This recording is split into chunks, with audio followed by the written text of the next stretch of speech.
And coming to breast feeding ఏదైతే ఉందో, so how important it is ma'am, అంటే మన పాపకి తల్లి పాలు ఇవ్వడం అన్నది సో ఎంతవరకు? సో బేసికల్గా ఏంటంటే అండి, ఇప్పుడు అంతా కూడా బ్రెస్ట్ ఫీడింగ్ అనేది చాలా బెస్ట్ ఫీడ్ అనమాట. That is the most important thing mother has to give to the baby.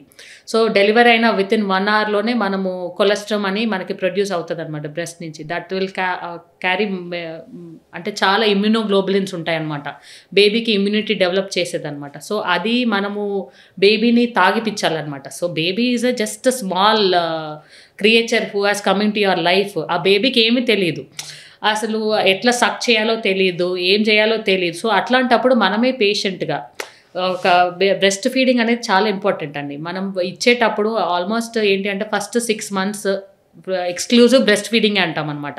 ఒక చుక్క కూడా బయట నుంచి ఏమి ఇవ్వకూడదు. కొంతమంది హనీ పెడతారు, నాలుకకి రాస్తారు, కొంతమంది వాటర్ ఇవ్వడానికి ట్రై చేస్తారు.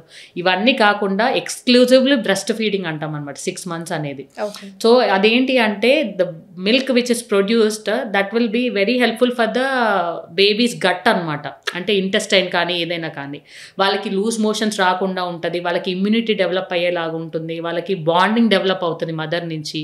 తర్వాత వాళ్ళకి ఏంటి అంటే they will be so much of benefits with the breast milk. So అది కాకుండా ఇంకోటి ఏంటి అంటే కొంతమంది బ్రెస్ట్ ఫీడింగ్ ఇచ్చేటప్పుడు కూడా సెల్ ఫోన్ ఇలా చూస్తుంటారు అనమాట. అది ఎంత డేంజర్ అంటే అసలు పొజిషన్ అనేది కరెక్ట్గా ఇంపార్టెంట్గా పెట్టుకోవాలి. తర్వాత నిప్పుల్ అనేది ఖచ్చితంగా మనకి బేబీ నోట్లోకి వెళ్ళాలన్నమాట. కొంతమంది ఏంటి అంటే న్యూ బార్న్ బేబీస్, మా దగ్గర కూడా చాలా కేసెస్ అయ్యాయి అనమాట. న్యూ బార్న్ బేబీస్కి బ్రెస్ట్ ఫీడింగ్ ఇచ్చేటప్పుడు ముక్కు అంతా ఇట్లా క్లోజ్ అయిపోతుంది. క్లోజ్ అయిపోయినప్పుడు ఏంటి అంటే శ్వాస అనేది ఆడదనమాట. సో అట్లాంటి వాళ్ళకు కూడా ఏంటి అంటే ఇది పల్మనరీ డ్యామేజ్ అయిపోయి తర్వాత ఇట్లా ఆస్పిరేషన్ అయిపోయి అట్లా కూడా బేబీ లాస్ అయిన వాళ్ళు కూడా ఉన్నారండి. సో కంపల్సరీ ఫీడింగ్ ఇవ్వడం ఎంత ఎత్తో